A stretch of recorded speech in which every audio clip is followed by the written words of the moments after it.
Living Desert Tour 'n wonderwêreld vol lewe vir jou oopknoop. Gaan op 'n Living Desert Tour en beleef 'n woestynparadys van lewe. Of gaan op 'n gewilde nightwalk en beleef 'n wonderwêreld van naglewe in die woestyn. Dit is 'n belewenis in Swakopmund wat jy nie moet misloop nie. Hierdie deel van die kuslyn is ook een van die mees gesogte plekke ter wêreld om voëllewe te bestudeer, met een van die grootste kormorantkolonies en vele ander gesogte hoogtepunte. Met groot wild, woestyndiertjies, insekte, voëls en geskiedenis knoop Bathurst Birding 'n wêreld oop wat jy vinnig sal liefkry. Al drie hierdie unieke toere vertrek direk vanaf Atlantic Villa. Besoek hulle webtuiste en bespreek vandag nog jou plek by Atlantic Villa. atlanticvilla.com. Well, welcome in, folks. This is Chris once again with Indaba Africa. Sorry about the hiccups there, just rookie mistakes once again. My apologies for that. I think Sean says it sounded like an acid trip. I'm not so sure it was an acid trip. It might have been sounding like that scorpion scurrying across the desert there outside the Atlantic Villa from Swakopmund. A lot of folks tuning in now. Hey, thanks. Some of my regular subscribers appreciate it. And some other folks have come over from, obviously, from Willem's channel. So thank you all for joining us today. My guest today on Indaba Africa is Willem Petzer, and we're going to talk a little bit about his experiences. And hello to everybody that's joining in there. I'm not going to be able to say hi to everybody because there's quite a few people. But what I'm going to do, Christopher Ambassador. Well, thank you so much, Rudolph. That's kind of you. I guess that's to replace Lana Marks. Anyway, so listen, today, a special feature today, as I was able to reach Willem Petzer, and he agreed to come on my stream. And for those of you who tune in his channel, I was just on his channel a couple of hours ago. It was a very interesting time. So with that, I'm going to bring Willem in, and I understand that you should be there now. Can you hear me, Willem? Yes, I can hear you perfectly. Thank you very much for having me on your stream. No, it's brilliant. Hey, there's a nice smile. I like that smile. In the midst of Wuhan coronavirus, COVID-19, it's always nice to see people with a decent smile on their face, despite the trying circumstances. So, Willem, I first became aware of you. Actually, you're the first South Africa politics-focused YouTuber that I ever became aware of. And I think you actually just came on about 2 or 3 years ago. Is that correct?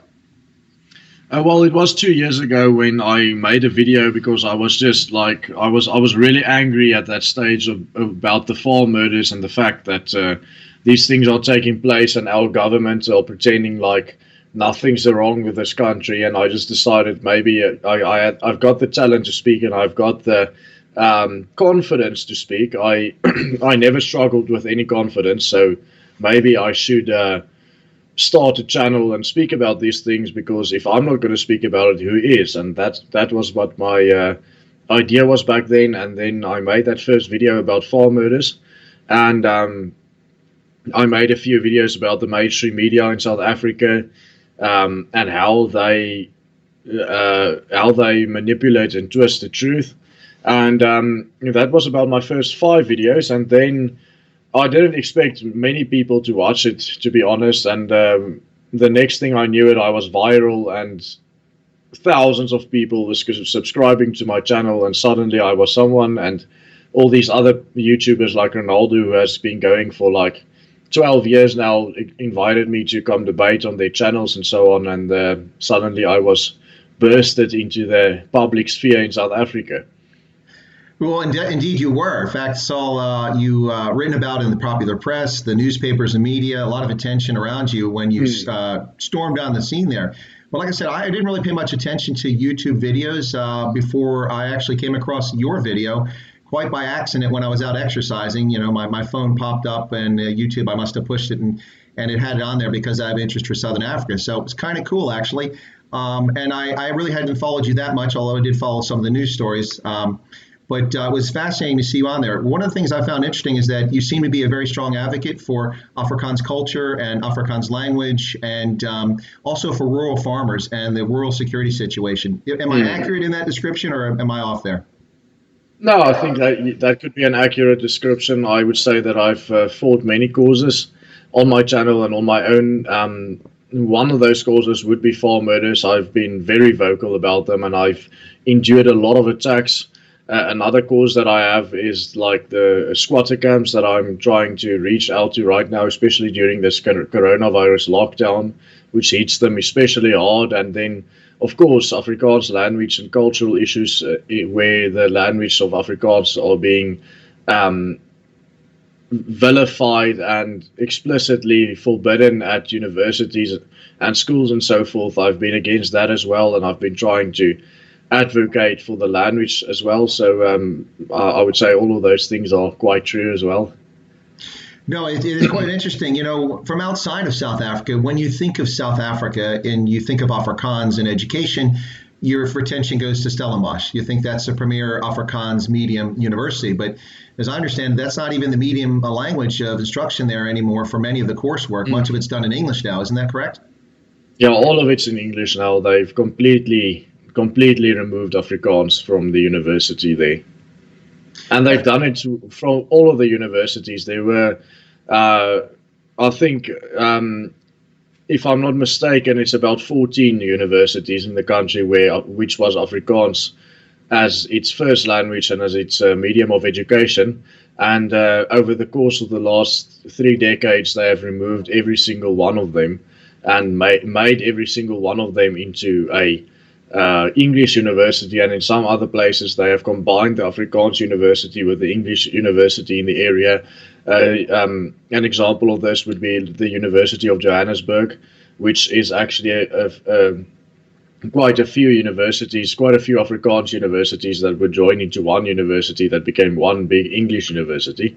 So all the old Afrikaans universities were basically now taken over. The only one that still has Afrikaans as a medium of instruction is the University of Potchefstroom, but they are fighting very hard to remove it there as well. It's interesting because, of course, Afrikaans is one of the 11 official languages of South Africa, but you wouldn't get that perception from the outside if you look at events there, particularly with the removal from the language of the medium language for teaching in schools and universities. But one thing I would say from the outside is that I've seen kind of a sparking or sparkling of popular Afrikaans culture, particularly when it comes to music. The number of Afrikaans performers has exploded, and a lot of them are doing quite well in South Africa, Namibia, Botswana, and abroad as well. Do you listen to any Afrikaans music before we get any of the hard questions? Of course, yes, I do. And I think we can actually talk about that as well from a cultural perspective. I think people get more ethnocentric the more they are under threat. And I think because Afrikaans and Afrikaner people are under a huge threat at this stage in South Africa, and everyone just wants to try and destroy our culture and our language and everything because of that huge threat that we are under. Things like Afrikaans music, and especially you can say nationalistic Afrikaans music like Bok van Blerk and some of the things that Steve Hofmeyer does, are exploding into the scene. And I think it's just a natural reaction or an instinctive reaction of the collective when it's under such a big threat to turn towards a more cultural centric view or more national centric view within your own people, and instead of just looking at the broader spectrum of everyone that is in South Africa. Well, I certainly understand where you're coming from there. It's interesting for me, though, and I get why people would say Bok van Blerk is nationalist or defending culture, but of course, his big attention that got to him initially was Delare. That's a huge song, and it was heard around the world, not just in South Africa. But when I listen to Delare, and maybe that's because I know history, I didn't go, the Afrikaans people under assault. That's part of the motivation. I understand why he did it. But to me, it was hearkening back to the Boer War and the conflict between the Brits and between the Afrikaners, the Boers, between the Orange Free State and the Transvaal, and the Brits trying to take over those republics. And what happened there? I mean, he talks about the Khakis. I mean, that's what they call the British troops. To me, it was nationalistic, I suppose, but an awful lot of black nationalists in South Africa took that as some kind of call to arms against black nationalism. And I just scratched my head. I said, are you listening to it? Are you watching the video that he eventually produced on this? To me, it wasn't about Afrikaners make a lager, circle the wagons, and defend yourself. It was more about Afrikaner pride. Did I miss the boat on that one, or does that sound right? I think you missed half of the song. Firstly, Delare is probably one of the most mild songs that he has put out. Things like Afrikaner Hart and Ons vir jou Suid-Afrika, and some of the other songs that he made were much more explicitly nationalistic. Yeah. But the thing about De La Rey, and that was his first hit, is it's not just about the history. He is drawing a parallel between the events of the history and what's happening today. If you listen to the chorus, it says, De La Rey, come lead us again. And it's in present tense. It's not in past tense. So the actual deeper meaning behind the song is more of a meaning of, we need someone to De La Rey to come lead us again, because we need a leader now, because we are under huge threat. And I think everyone who is Afrikaans and who is living in South Africa understood that song in that way. It wasn't a call to arms or a call to violence or action or anything of that sort. I think it's more a call to a cultural leader. But of course, the ANC exploit the situation around the song to create the narrative of fear within their voters, because fear-mongering against the Boere is something that the ANC uses every election all the time. Like the last election, Cyril Ramaphosa said, everyone has to vote ANC, because if they don't vote ANC, the Boere will come and they will conquer you again. And this is literally what he said. Yeah. He told them the Boere will come back and they will conquer you, and if you don't vote ANC, the ANC is the only ones that can protect you from the Boere. And if we're not there, it's you and the Boere, and the Boere is going to obliterate you. So that's the propaganda of fear that the ANC uses all the time. And I think they just use that song, and the fact that song became so exceptionally popular as more of that fear-mongering propaganda. Well, I'm a huge fan of Bok van Blerk, as well as a number of other artists, including folks like Snotkop. But Bok van Blerk, a couple of songs really hit home with me. Tijd om te trek, that's one that's amazing. I love that song, the video that goes along with it. And then when he sings Afrikaners Sing, I don't know if that's Afrikaner Heart or if that's another song where there's white and colored South Africans who are singing in Afrikaans. It's a brilliant video. Yeah, the one Tijd om te trek is probably one of his most explicitly political videos, because as you can see, it's a white family on a farm, and then there's this bunch of black terrorists attacking them with a bit unrealistically aggressive weapons and AK-47s, and you have whatnot. And then they flee from their farm. So that one is exceptionally political. It's much more political than De La Rey, I would say. But yeah. Well, for me, it actually I understand where it's coming from, what he wrote about, but the footage and the melody, it reminds me of other places in Africa where this similar sort of thing has happened, where NGO workers and or people living in these countries have to flee and evacuate, and what happens. So it just kind of reminded me of that. It's very inspirational. I'm sure that the EFF was triggered by that video. Well, as you said, it's very true. It's happening all over the African continent. You think you go there and you're going to do some good, and you're going to help the people. You're going to be a doctor, for example. I know a person who dedicated his life to be a missionary doctor in one of the rural homelands in Northwest with the Tswana people, and he was brutally murdered there. And he's not alone. I think. And these murders don't just involve him being murdered and maybe his stuff being stolen. Most of them involve the person being tied to some pole and then tortured for hours on end, and then they finally die of pain usually. And this is what happens over and over and over again. But if you talk about these things, and if you tell people that these things are happening, not just in South Africa, but all over Africa, but specifically and especially in South Africa, then they do their utmost best to make you seem like some liar or some propagandist, because it's absolutely taboo to just speak the truth about what's happening. No, absolutely. I have a story about the farm murders from personal experience, not having experienced it, but an event when I went to South Africa in 2000. I'll get to that in a little bit, but back to the music very quickly, and then I want to ask a little bit about you personally, if you don't mind. But on the music, is that an Energade? Yes, that is. It's an irrigator. I'm dying for those. I miss that. That and biltong is what I miss the most. Yeah, I've got some biltong or dry horse here as well. If you want to check it out. Nah, I'll pass on the horse, but the biltong I'll take. But so for folks who are new to my channel tuning in, listen, just mention this very quickly. If you look on the screen there, you'll see a banner for the lockdown concert live stream that took place on May 8th from Giselle. She's an Afrikaans singer from Grootfontein in Namibia who grew up there and also grew up in the Northern Cape. And so a lot of people who tuned in for the concert said, she's got a funny accent. Is she from Namibia? Indeed, she is. She lives in Pretoria now. And her manager and I spoke, and they asked if they could live stream her album debut, which she was supposed to go on tour for this, but the COVID-19 put an end to that. So they went ahead and debuted the album, Willem, and it was on my channel. So you can look on our past live streams. She sings folk music, or what I would say in German, or Heimatlieder. Folk music, country music, which I'm not a big fan of, but she's quite good. She sings in English and Afrikaans and country.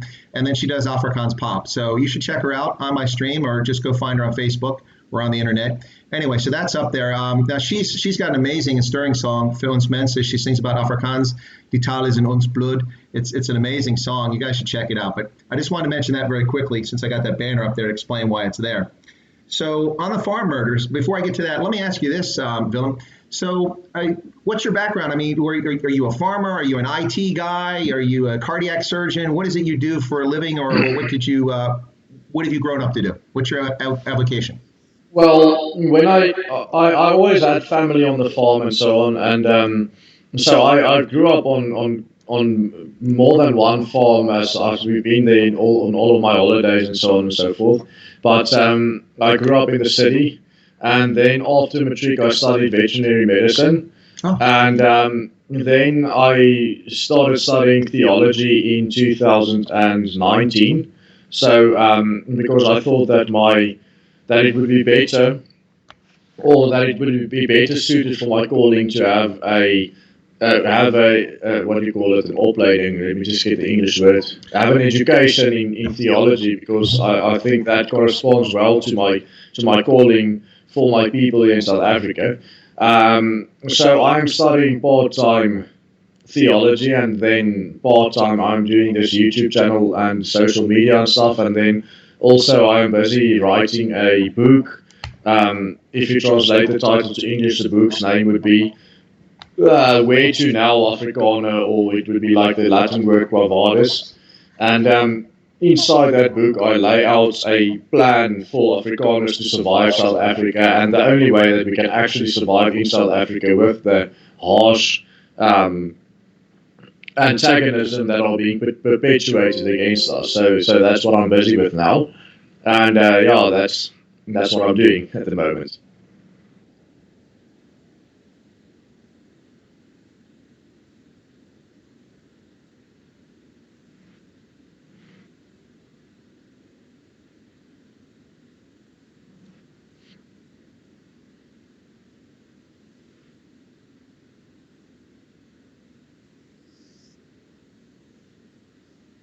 That's the second option that you said is more to give me a psychological and a philosophical and a theological understanding of the people around me, and of the sociological situation in South Africa, and of group dynamics and so forth. And I think theology is probably the best suited, especially if you want to study the sociology and anthropology of the Afrikaner nation. You need to have a very, very good understanding of Reformed theology. And that's why I decided to study Reformed theology, because with that Reformed theology, you can understand who the Afrikaner is as a nation, as a culture. Because if you don't understand the Afrikaner's theology, you will never understand who the Afrikaner is. And it is probably the most important part of the Afrikaner culture. Well, I think that Dutch Calvinism plays such a strong role in the creation of the Afrikaner identity for the Boers and then eventually Afrikaners. So that makes all the sense in the world to me. Are you finding it to be helpful so far, your studies in it? You say it's part-time you're studying.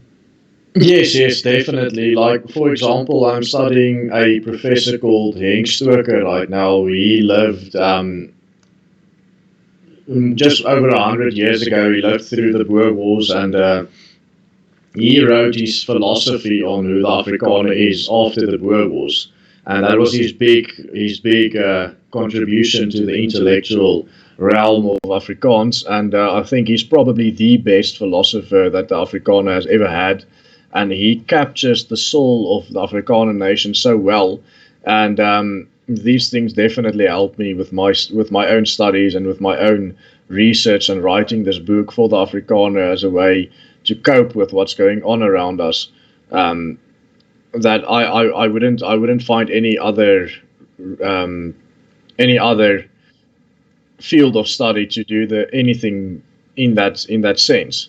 But my other studies, my veterinary medicine studies, involved a lot of animal health, and it also involved like pasture studies and nutritional studies and all of that things. So it puts me in a situation where I've got the knowledge to be able to debate anyone who debates me on the land question, and on people who want to take away your farms and your land, by asking him the simple questions whether he has the knowledge to do anything with it. And because I actually do have the knowledge to know how you grow crops and how to look after livestock and so on, it's very easy for me to in a debate prove to someone like that it's not that easy to be a farmer, and you need a lot more knowledge and than you would think you'd need to do that. So yeah. No, it's interesting because here in the U.S., famously during our presidential campaign in the Democratic primary, Michael Bloomberg was running as a Democrat, although he'd been a member of the Republican Party, and he was caught on video, not caught. He gave a presentation in Europe a few years ago, and he was interviewed, and he dissed farmers in a major way, talking about, well, I can teach anyone to be a farmer. You just plant a seed and it grows. You put water on it. Myself, I was also a farmer. I was a dairy farmer when I was in high school. We had Jerseys and Guernseys and Holstein, and also, of course, the horses, chickens, ducks, turkeys, rabbits, and some garden farming along with that. And I'll tell you what, I've always had a great deal of respect for the farming community. That's one reason I have an interest in it, and I agree with you. It takes an awful lot to be a successful farmer. You have to be an agronomist, you have to be a climatologist, you have to know about science, you have to know about irrigation, power systems. It's a whole list of things. It's not simply, here's a piece of land, go grow something. And I find that discussion to be quite disingenuous and irritating when people make it overly simple how hard it is to do agriculture. Does it affect you in the same way? You feel the same way? Definitely, because the biggest argument that we hear here in South Africa, the fact that we have about 30,000 white farmers, commercial farmers in South Africa, and they basically feed the whole nation. We have less than 1,000 big commercial black farmers here. So it's very insignificant, but then people always make this argument that, it's because they are racist and there are racist systems in place that there are so many white farmers, because these white farmers they just, sit inside their truck and give out orders, and then the black people do the actual farming. And then they make this argument like, there are so many black people that have worked for 20 years on a farm. How can you say that he's not able to farm? And then it's just so juvenile to make that argument, and so exceptionally stupid, because if I picked oranges for 20 years, or if I, fixed wire for 20 years or whatever, does that qualify me in soil science, in botany, in like veterinary medicine, in zoology, in all of the knowledge that you need to actually farm?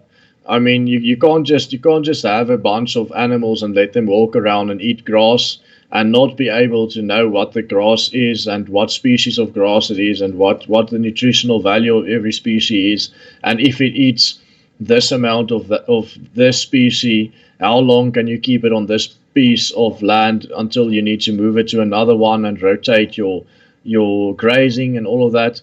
And it's the same for someone who's like a crop farmer. You need to have exceptional knowledge of soil science, of fertilizers, of poisons, of different strains of crops to plant and which strain will work in which area. You have to know about the climate. You have to know when the rain will come.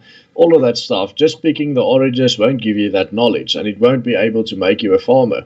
I think people who studied for 6 years to become a farmer at university and they have all of this knowledge, they still are not equipped to be a farmer. They still need to work for at least 5 to 10 years under someone who knows how to farm before they can start farming on their own. And this is a guy who studied all of the sciences for many, many years at university. And now you get this argument that anyone who can pick oranges can farm.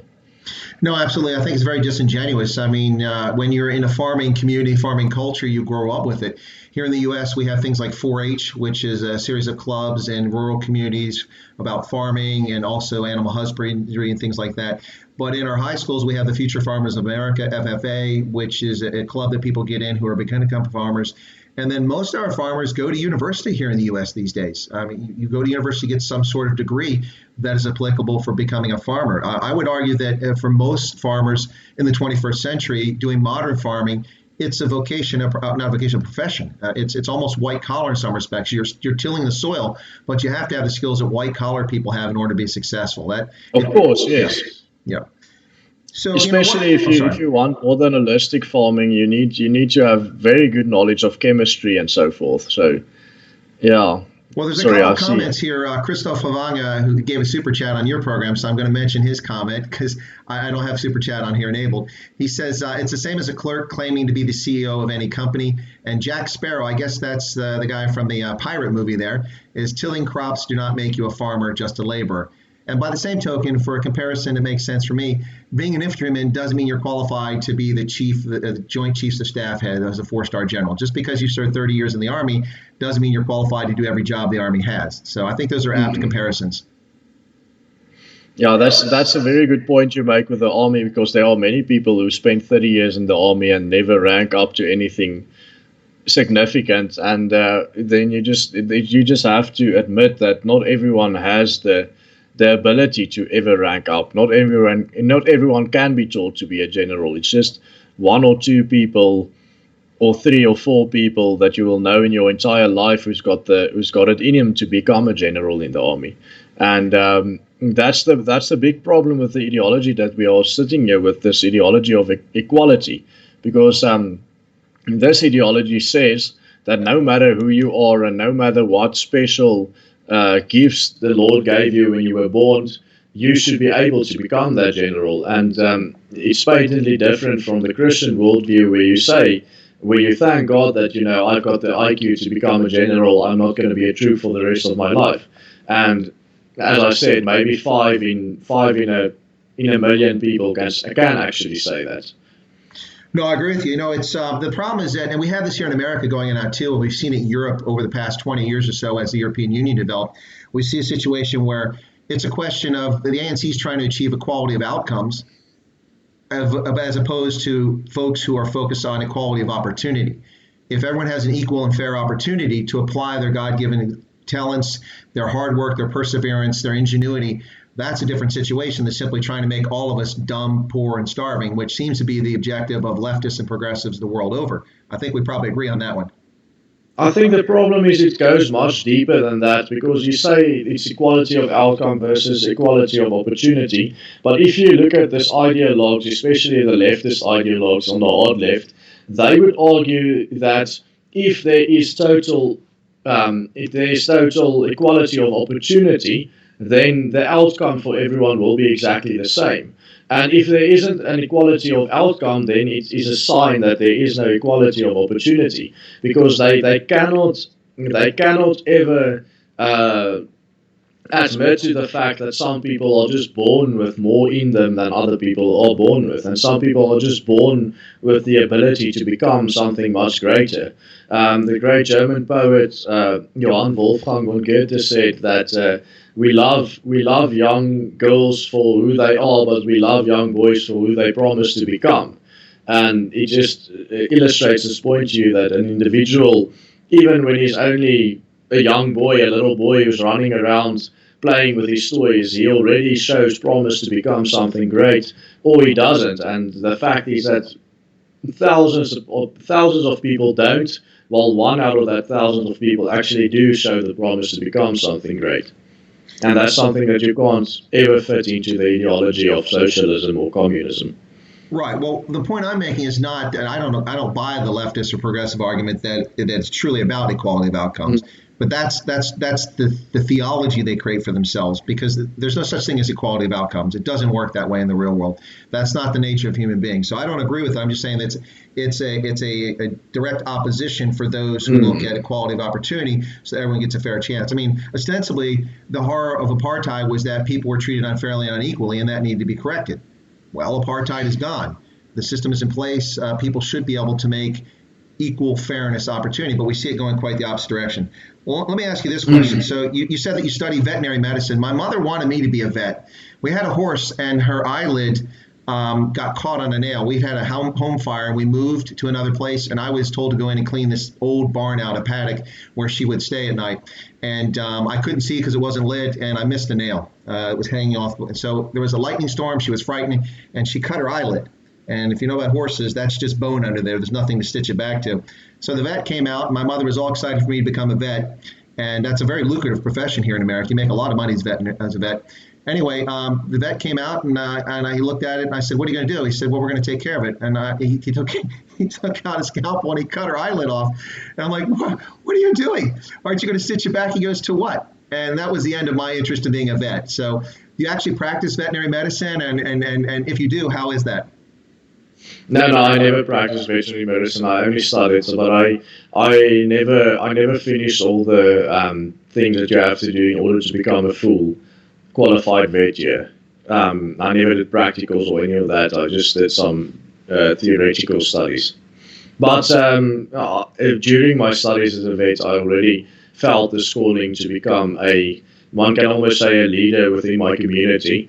And I didn't think that as a vet would be the right way to do it, because a vet is a bit of a very individualistic profession where you work on your own for your whole life, and you just see a person when he's got a problem with his animal, you fix the problem and you leave, and that's the end of it. Well, I want to be something that's more involved in the bigger picture, holistically speaking, in society.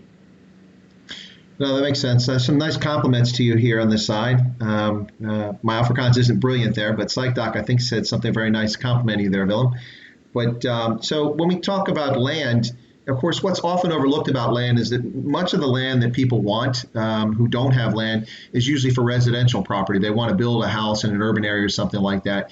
But this has turned into a farm argument. There is legitimate issues about farmland and restitution, some of which has been dealt with in the last 20 years, but a lot of it has not necessarily been dealt with in an effective fashion by the ANC, and they haven't really supported it. I think I might have mentioned in your stream, I know I mentioned before that they give $4 billion this year to ESCOM to save it, and they spend $35 million for land purchases. That's just insane. That's not serious. But 87% of the land in South Africa is not even arable. Yes, you can use it for grazing in many places, but 87% is not even arable. So we're not even talking about a lot of land. It's not well watered. So it's a real challenge here when you talk about farmland. But I think it's always a disingenuous argument when people start talking about the land as if it's all just sitting there vacant, unused, and available for people. What do you think? I mean, is that off the mark, or am I missing something? That's 100% correct. And the fact is that they always bring up this argument that I think only 12% of the land was ever given to black people. But if you go look at the areas where black people were actually, given these lands, let me just quickly pull up a map here so I can show the audience. If you look at, let me just get this, so people can see what I'm doing. All right, I think if I do this, it'll pop up there by your side. Yep. But in any case, so let's move this to satellite view, because I always find it's much easier to explain it to people if they look at the map like this. So this is a map of South Africa, and if you look at this, only this green part here, which goes through here, and this little part right here is the arable part of South Africa where it rains enough. Basically, everything to the east of, to the west of it is desert. You can see from this brown area right here, this is desert, and this yellowish green. They can't see the map, Willem. They can't see the map. I'm not sure how to get in. My apologies. Coming through. Oh, okay. I'm sorry. I thought that if I share the screen with you, they would see it. No, they can't. But in any case, I can probably make my my point by just explaining it. Yeah. And by explaining it, if you look at the whole western part of South Africa, that whole western part of South Africa is basically desert or semi-desert, and there's only this little piece on the east and on the east coast. Um, that's very good agricultural arable land.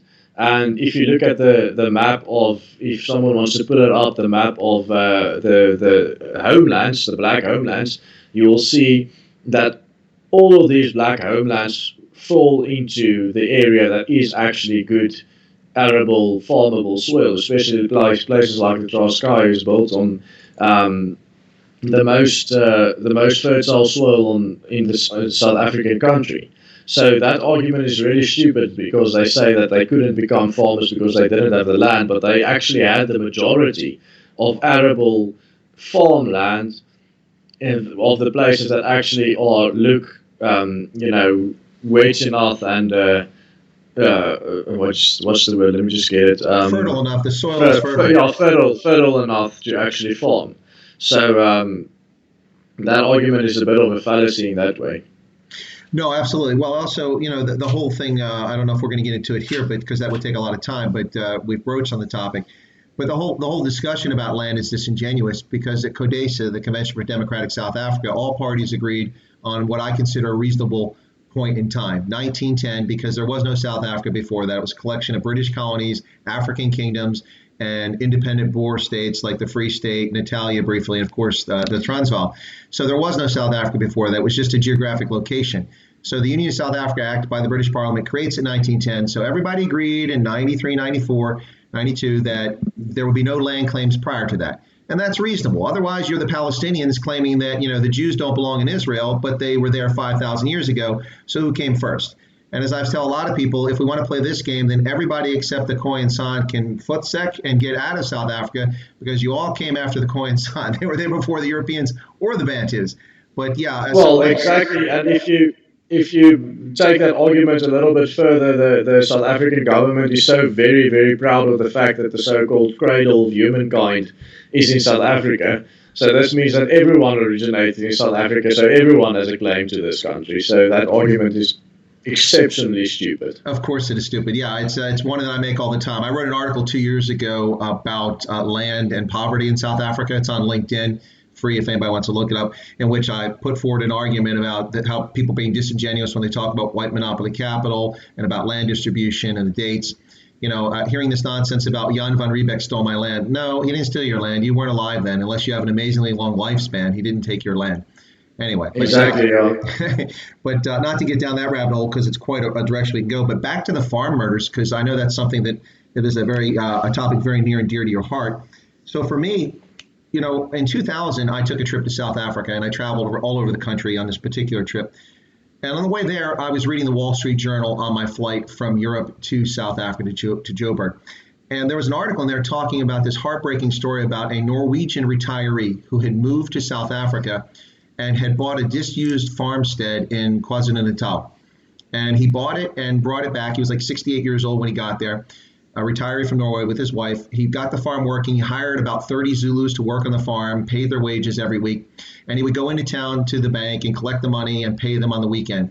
Well, a couple of his farm workers, I know this is a story you've heard 1,000 times in other farms, but a couple of farm workers decided they wanted the money. So they hired a couple of Tutsi or thugs from Joburg to come down. And they broke in the house and they locked his wife up in the pantry, not realizing there was a window she could escape out of. They pistol whipped this 68, 69-year-old man, beat him to death in his kitchen trying to get the wages, and they got the wages, and then he just tortured him. She got out the window, crawled through the thorn bushes to the next farmstead a few kilometers away, and then called for help. The point of the story is that he's not South African. He came there, he bought disused land, no one was tilling it, no one was working it. He put people to work, paid their wages, and some gangsters and thugs wanted some money. So they tortured him as if they had some vendetta against him and murdered him. And these are the stories that disturb me. Now, here's the piece of the story. It's not fascinating, but really unusual. I do research on ethnic Germans, and of course, there's a lot of ethnic Germans in South Africa to this day, and they make a big part of the Afrikaans community. So I went to Rorkersdrift and then Isandlwana to view the sites. When I was at Rorkersdrift, I happened to mention that I speak German fluently, and the person there said, well, have you gone to Elandskral? And I said, no. Why? He said, well, there's a German Lutheran church there. I said, really? And I just assumed it was one that was built 150 years ago and it was in disrepair or something like that. So I went to Isan Luanda and I looped around and came back and went to Elandskraal. I know there's more than one Elandskraal in South Africa, but this one's in KZN. So I went there and I saw this stone German Lutheran church in the German style, built right down the middle of a ridgeline. So I pulled up to it thinking, wow. And I got out, I parked the car, and I walked around the cemetery because I'll walk through cemeteries frequently just to see. And I assumed I'd see, some German tombstones from 1860 or something like that. No, this was August of 2000, and there was a fresh grave. Someone had just passed away, and it was all in German. I'm like, what? So I'm walking around, and someone calls out to me in Afrikaans, and of course my Afrikaans was not particularly good. I understand it, but didn't speak it well. So I used my most famous phrase, which is "Ek praat nie Afrikaans nie." So anyway, so the guy called me over and he started speaking to me in English, and then we started talking. He was a German Lutheran pastor there, an Afrikaans speaker. His first language is German, fourth generation German in South Africa. Second language Afrikaans or English. Third language Afrikaans. Fourth language is Zulu. He also spoke Zulu, and he was telling me that Norwegian was one of his churchgoers who had passed away. It's a really sad story. It's just, and you can repeat this repeatedly throughout South Africa. In '94, there were 68,000 commercial farmers in South Africa. Today, you might have 32,000. A lot of reasons for it. I think it's probably less right now because that number of 32,000 is also almost 8 years old. So 8 years has gone by. I think it can be closer to 20 now. Well, that's a pretty shocking statistic, quite a decline in the number of farmers. There's a lot of reasons for it, but the thing that's always bothered me, and maybe you can share a little bit about this. So with AfriForum, one of the things I was always curious about, and maybe they're doing this now because I haven't been paying close attention to AfriForum of late, but I always thought that the issue needed to be couched in these terms. It's an issue of rural security, not of farm murders. Farm murders is part of it. That's a huge part of it, but it's beyond that. Farm workers get murdered by these thugs. We see them come on property from video footage where they have walkie-talkies and they have night vision goggles and they have, advanced weaponry. These are not just people looking for revenge or just trying to rob the local farmer. Some cases that is the case, but there seems to be a lot more going on in some of these instances. Is this? Yeah, we've even seen some people who can block cell phone and radio signals with the equipment that they have. And you said you mentioned the story where they were after the wages, but Aaron Roots from AfriForum once made a statement, and he said that it's only a roughly 70% of farm murders where anything was stolen, and I mean it's where nothing was stolen, and then only 30% where something was stolen. So 70% of the times nothing's even stolen. The people are just tortured for hours and then they left and nothing is stolen. I think the fact that if you go into the house and you don't even loot it, you don't even steal anything, you just go and you torture the people there to death, it's to send a very clear message that you are not here to steal, because you specifically send that message, because it's so easy just to, if you want something, just to take it. If there's something nice in the house that you want, you can just take it. So they're sending a very clear message with these attacks. No, I think that's definitely part of it. But the thing that disturbs me is that it seems like the ANC has done all the things they possibly can to reduce security in the rural areas. When I was working at a particular government agency, I wrote frequently about the idea to disband the commandos, and I projected that this would have a very negative result on rural security, and that also drug trafficking would skyrocket. Imagine what, I was right. The removal of 168 commando units had a detrimental effect. And of course, the ANC couched that in terms of, it's historical, it's a race-based sort of thing. But of course, that looked past the reality that the most recent 4 commandos had been activated were in KZN, and they were entirely black commando units, and they were actually the only form of formal employment for most of the members when they came and did the reserve duty to do coordinate search operations, looking for Daga, Mandrax, and also responding to farm break-ins and things like that. Very, very disheartening to see it, but I've seen everything I've seen in the past 26 years seems to be that the ANC has been reducing the presence of law enforcement and rural law and order. I just want to say, Chris, people are complaining about the echo from my side, but that's probably because you use your own speakers, you don't use headphones. Maybe you should just put some headphones in, because it will reduce the echo, it will take the echo away, actually. Sorry for saying that. No, that's quite all right. Okay, why don't you talk for a second about what I just said, and I'll grab my earphones and see if it makes a difference, okay? Okay, just put your sound off so the echo can stop. But yeah, in any case, so what you were talking about, where were we? I think, I see username here says military grade jamming equipment, and I actually wanted to mention that earlier is that some photos and videos came out of people who had these military grade equipment. That's actually it's illegal to have it in South Africa. I know in America it's legal to have cell phone signal jammers. It's just not legal to use it, but you may have it. But in South Africa, it's illegal to have them. But the ones that they had, they were so big that one person can't carry the whole jammer. So this was one of those massive signal jammers that can jam signals in a radius of something like 40 kilometers. And they had that with them on the farm, and so the people can't call for help. They can't let anyone know that there's an attack on their farm. And if you have that sort of military equipment, then it just brings up some questions like where did you get it, and who supplied it to you, and why. And that's it. No, absolutely. So is this better? Can you still hear me, Willem? Yes, perfectly. Okay, yeah, I can hear a lot better now too. Hopefully the echo's gone, although I still see comments coming up. I think that was from the delay. Yeah, no, absolutely. Yeah, I'm sure it should be done now. Yeah, absolutely. Sorry about that, folks. Absolutely.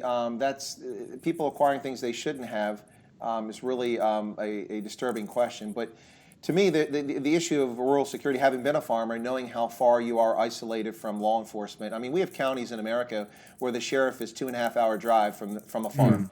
And so this is an issue that's important here, and we do see some rural crime that takes place in farm attacks. But of course, we have the Second Amendment, and most of our farmers are well armed, and so we defend our farms against. I know that many South African farmers are well armed too, but this is a very difficult situation when you're isolated like that. Wouldn't you agree? Well, many people make this argument that the only reason why farm murders are so prevalent is because they are easy targets, and it's easier to commit crime in the rural area than in the city. But I find this 100% false. Firstly, if you commit a crime in the city, it's very easy to get away and to just disappear into the masses in the city.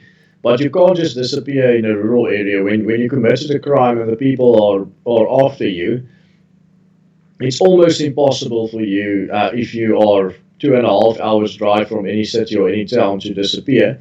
And the other thing is, I always tell people who says that, it's only a rural problem and it will happen in any rural problem, then they should compare crime statistics in South Africa to crime statistics in rural Wyoming, for example. And I actually did this in one of my statistics videos where I compared it, and there are towns in Wyoming that spans over hundreds of thousands of acres, the farming land, where there hasn't been a single crime being committed for the last 10 years. While in South Africa, farm murders is a thing that happens all the time, or almost every day you see an attack that happens. So these things are impossible to look past if you actually start comparing these two. A couple things real quick to move from that just a second here. So who was this? From Africa, he said, referring to Afrikaans, he said that I speak Afrikaans better than many members of parliament in South Africa. That might be a true statement. I thought that was entertaining. And then he also asked a question about why the Bulls. So let me divert from where, excuse me a second, I got a scam caller coming on my mobile here. Get rid of that. So why the Bulls jersey? Well, this is out of respect for my guest, who's from Gauteng, from Pretoria area there.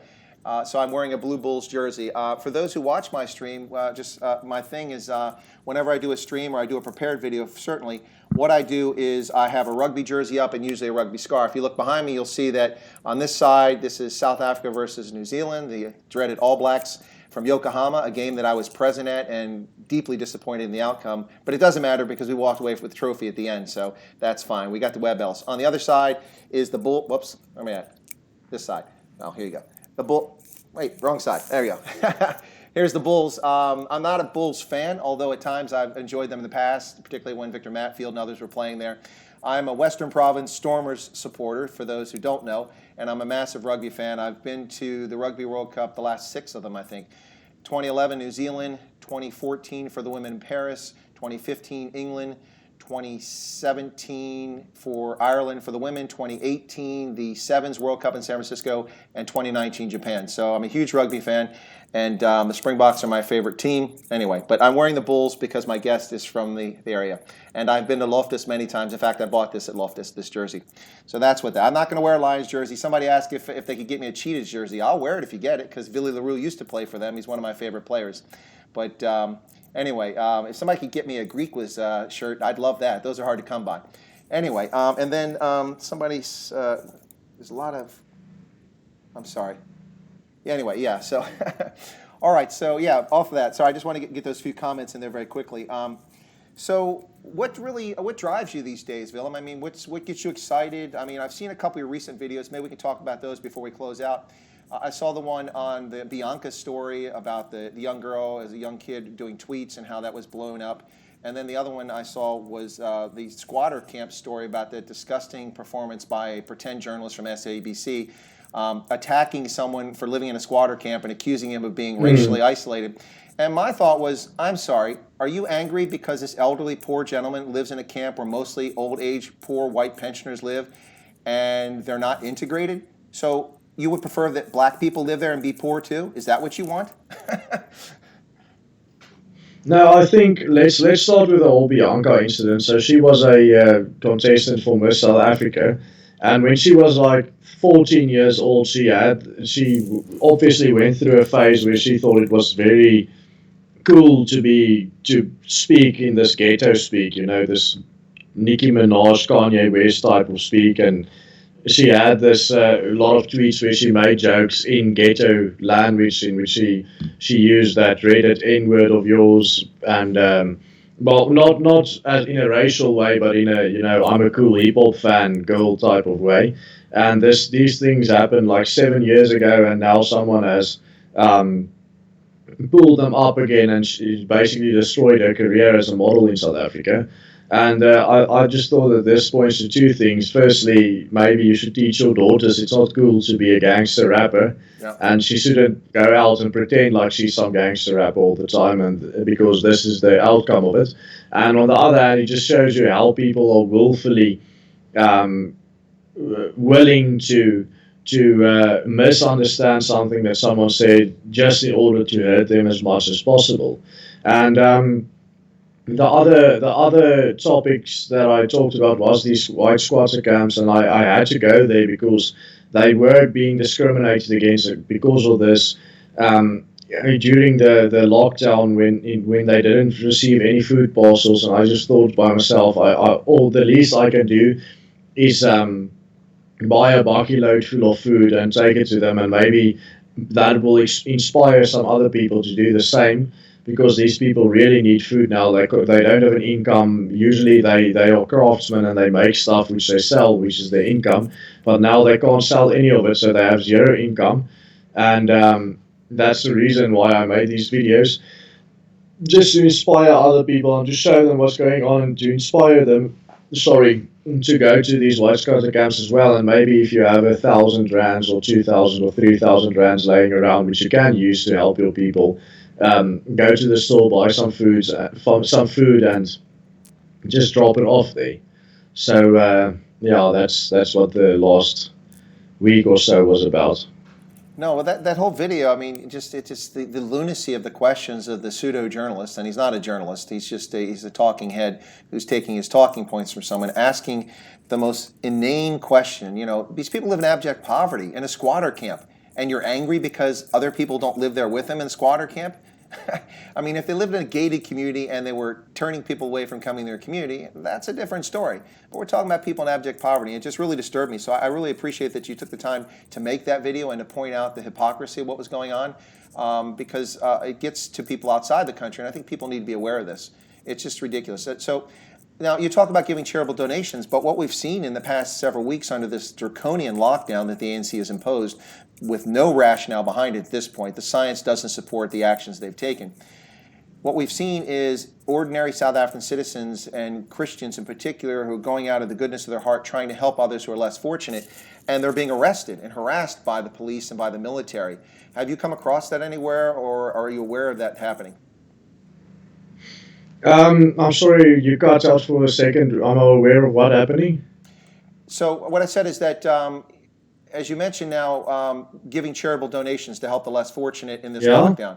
We've seen lots of reports, and I've gotten information from South Africans that I know about people being arrested and food parcels being confiscated so that only the government is handing them out, and so that people can't be charitable and give food to help those who are less fortunate. Have you come across that? I think the first thing that we need to speak about is the fact that the government has passed a law in which they state that in order for you to be able to give out any food parcels, you have to register with them, and you have to get a permit to do it, and you have to what do you call it? You have to declare all of the parcels that you are handing out, and they are enforcing that law. And then there's a lot of videos and social media posts and so on where people claim that they have been arrested for giving out food parcels or for taking food parcels. None of it can be confirmed, and the government is denying it at every turn. So I don't think it's possible for us to be able to definitely confirm this. But yeah, that's about as much as we know about that specific situation. The photograph I've placed on there is from Johan Orton. He's a photojournalist from South Africa who does sports, rugby and cricket and such. This is from donations that were done just in the past week in South Africa, in the High Veld, taking food out, food parcels donated by people. So I would guess that this would have been violation of the law that the ANC has put in place, or at least the regulation. But nonetheless, I know that from my personal experience, people that I know and trust that I consider to be reliable sources, that a lot of people are really trying to help out people who are less fortunate of all groups in South Africa. But this government position that only the government can provide this is just absolutely bizarre. It doesn't pass the common sense test. I don't really understand why they're doing it unless it's simply to control things. I'm absolutely sure it's a racial issue because I know of a lot of people who have been giving out food to black squatter camps and so on, and you haven't heard a peep from them of any trouble that was going on. But there are just a flood of posts all over social media of people who were trying to do the exact same thing at white squatter camps, and these are the people who complain that their food is being confiscated by the police, and some of the people who take food parcels were even arrested and kept in the cells. And these videos come out, and I have spoken about some of them on my channel all the time. But I haven't seen a single one from someone who's doing charity work in a black area who said this. All right, thank you. No, I'm looking at the chat here. Someone keeps coming in saying I'm dodging the question. I'm not dodging any question. I'm not sure. I don't dodge any questions. I'll answer any question anybody has. So whatever that question was, bring it back in the chat and maybe we'll discuss it there. But so let's see. So Willem, do you think that that there's enough attention being paid outside of South Africa? I think I know the answer to this. Outside South Africa, to what's actually happening in South Africa when it comes to minorities in particular? I think I don't know. It's difficult for me to say because from individuals outside, I hear a lot of praise and people saying that they support what I'm doing and so on. But if you look at anything official from governments and so on, then there's nothing yet except for one guy from the Dutch parliament who was able to pass a bill against expropriation and farm murders. But except for this one Dutch parliamentarian, I haven't found anything official from outside. All right, well, thank you very much. I appreciate it. Yeah, the question was from someone called Europe Rising asking me if I'm a white nationalist. Well, that's just utter nonsense. Where would you get such a question like that from? What in anything I've said or questions I've asked or comments I've made with Willem in the last hour would give anybody the impression I'm a white nationalist. In fact, on his stream earlier, I made the specific point for folks that when I talk about South Africa, I'm not talking about Afrikaners, I'm not talking about English speakers, I'm not talking about coloreds, I'm not talking about Venda, Zulu, Xhosa, I'm talking about all South Africans. You know, one of the things in South Africa for me, Willem, is whenever I'm there, and I've been there many, many times. Of course, I lived in Gaborone, so it was a short trip for me over to Pretoria, one of the reasons why I'm so fond of it, or to Rustenburg. But anytime I'm in South Africa, I talk to white South Africans, and I'm talking about race and the problems and the issues around race. And what do white South Africans do when they're in a restaurant or out somewhere? Shh, you can't talk about that. So I hang out with black South Africans, and I do the same thing. Shh, you can't talk about that. And I tell people, I said, listen, if you want to resolve differences and discover if there actually are differences between people, the only way to do it is through discourse. You got to talk about these issues. And of course, for me, it's a similar situation in the States. A lot of people will talk about race around their own folks and friends, but they won't talk with others, with the other. And so I'm always for that. So to see somebody put, I think somebody's trolling on here asking if I'm a white nationalist. Where does that come from? Because I look like I've got some, divinity beard or something. I have no idea what that's all about, but definitely not the case. Not a white nationalist. I would not have supported and defended my Constitution, which offers free and equal rights to everyone, if I was a white nationalist. But anyway, so Willem, I know that you've probably got to take off here shortly, so I don't want to keep you over time. But anything you'd like to add, or maybe something that I neglected to ask? We did find out that you're not a practicing vet, which was, I think, important to know. No, that's. I think I've said. Well, I've answered all your questions. I think there's a lot more that we can talk about, but I think we can call it quits here and maybe talk about other subjects on another stream. But thank you for having me on your channel, Chris. No, I appreciate it so much. By donkey, Willem, it was a pleasure having you on. As I said, you were the first South African YouTuber actually caught my attention a couple years ago. So it's actually kind of interesting to have you on my channel now that I have one up and going. Ladies and gentlemen, this has, I think, been an interesting discussion. If you missed it earlier, go to Willem's channel, and you'll see our stream from earlier when we talked for about an hour. And now he interviewed me there, and I've had a chance to interview him here. So my audience is not just South African. It's also people in Europe and around the world and in the U.S. So hopefully they learned a little bit about Willem Petzer and what he's about and what he's trying to do in South Africa for South Africans and for the country as a whole. And I hope that those who came over from his channel enjoyed this stream. Please remember that feel free to subscribe to the channel. You can go ahead. Willem, I'm going to move you off the screen, but I still got your voice actors. Hang in there. So please feel free to subscribe to the channel by pushing that subscription button right down there. Leave comments. If you agree or disagree, or if you want to debate me, go ahead and leave a comment when the video is posted, and I'll answer all of them. But if it's positive or negative, that's fine. I don't expect everybody to agree with me. That's perfectly fine. We can engage in reasonable discourse, and you can prove me wrong, or we can agree. Anyway, also I ask that you smash the like button, because likes drive viewership. The more likes the video gets, the more preponderance of viewers will turn up because it appears on channels. And so with that, I'd like to thank my guest today, Willem Petzer, who agreed to come on short notice, and it was a real pleasure to have him on. And I'll bring him back on the screen so he can say farewell, and then we'll drop off here right afterwards. You're back on the screen there, Willem. Sorry, I was just eating. Thank you very much, Chris, for the opportunity. And you have a great day, and goodbye, and God bless you. Thank you so much, Willem. I guess I set you up with eating. My bad. I won't do that to you next time. Anyway, ladies and gentlemen, thanks for tuning in to Indaba Africa. This is Chris. We'll catch you next time. Remember, tomorrow I have a live stream. My special guest is Herman Roos, a tobacco farmer in South Africa. But it looks like there have been rains in the High Veld, and he might not be my guest tomorrow. If that's the case, I'll try to get another guest on, and we'll pick up the discussion on something of interest to people here and in Africa. Thank you very much. We'll catch you next time. Tune in, catch Willem Petzer's channel, and please catch my channel, Indaba Africa, at Chris Wyatt Africa. Have a pleasant evening.